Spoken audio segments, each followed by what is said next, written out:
现在想黄金万两，大家好，我是安装工小米。今天呢，到这个房子正在装修的，给他搞一套淋浴房。这个是线下实体店的活，实体店的。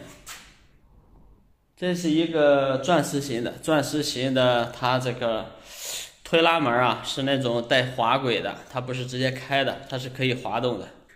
它这个卫生间的那个实际呢，已经提前预买好了，所以说我们在安装的时候呢就非常省力了。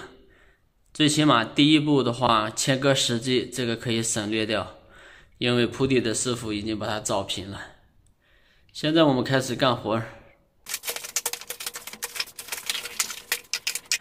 安装这个不锈钢的浴房，我觉得撕膜是一个大工程，撕膜撕了老半天，太难撕了。这是两根，一个磁条，一个挡水条，然后这是个边框，这个也是个边框，这个是磁条的那个边框，这个就是另一边的。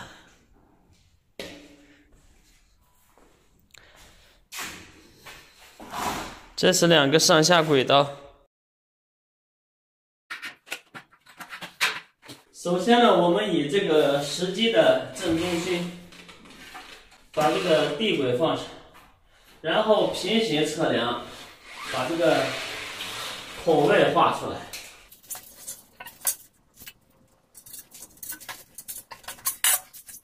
孔画好了，我们就开始打孔了。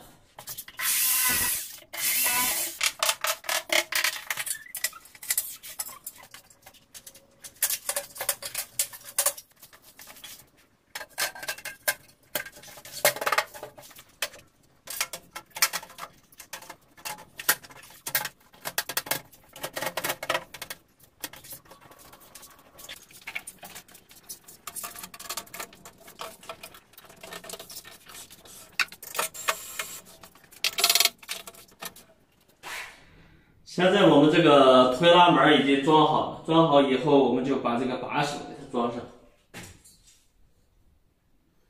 这个浴房安装需要的时间还是比较长的。这是我最近装的第二套，这是一个钻石型的，它是一个推拉门的。现在也算是一款新款吧。它这边是一个磁条，这边一个磁条，然后它是可以关注。这个门是推拉型的。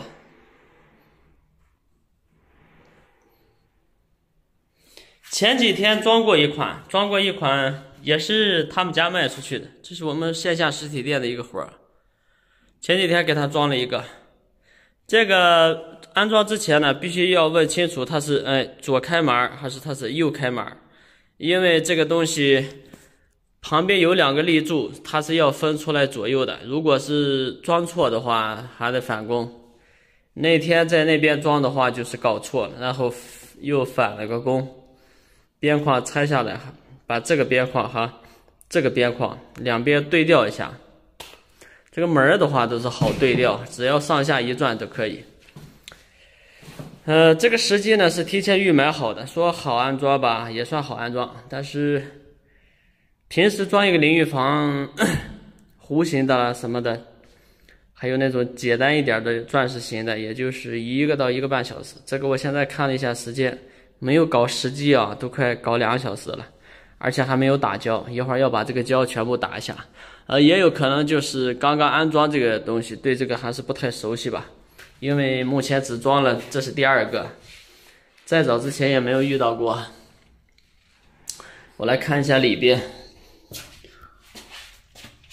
哎呀，这个灯太晃，它这个轮是不一样的，这是后轮，这是一个前轮，从下边看它直观一点是吧？这是前轮儿，这个有磁条的部分就是装这个轮儿。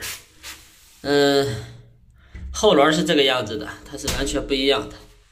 装的时候呢要分清楚，下面这个是有弹簧的，和我们普通的那个是一样的，它是有弹簧的。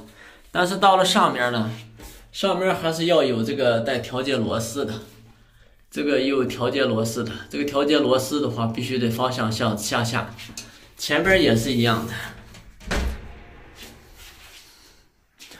前边这个轮它也是有这个调节螺丝的，像这个位置。如果方向不对的话，这个螺丝会朝上，那这个门肯定是错了。所以说安装之前一定要分清是左开和右开。其他的也没什么。这个预防我感觉边边框框全部都要打胶的，因为它像这个直接是插进去的，里边都没有那个固定螺丝。像我们弧形预防的话，像这种预防这边是有一个固定螺丝的，像它这个就没有，看还可以动。这个预防设计的到现在我觉得还有一些弊端吧。还有就是固定这个玻璃，固定这个玻璃，这里不是有一个卡扣吗？就是固定这个玻璃的，它带的那个螺丝，你看地上还有。这就是它带的螺丝，这个螺丝完全都不能用，它孔开的太大了，然后这个螺丝有点细，拧上去以后它就突转，没用。然后我就直接给它换成了我们那种柜门的那个合页，安装合页的那个螺丝，比这个稍微粗一点，还可以拧得紧。所以说呢，这个预防装完以后，像这些和玻璃连接的地方，像这些所有的缝隙都要给它打胶，因为这个胶要起到很大的作用。这个胶打满以后，就是可以把这个边框拉成一块整的，像一个整体一样。像这些缝隙都给它把胶打上，里外都打，这样的话这个预防才整体比较结构结实。好了，本期视频就拍到这里了，我现在要打胶了，打完胶就收工。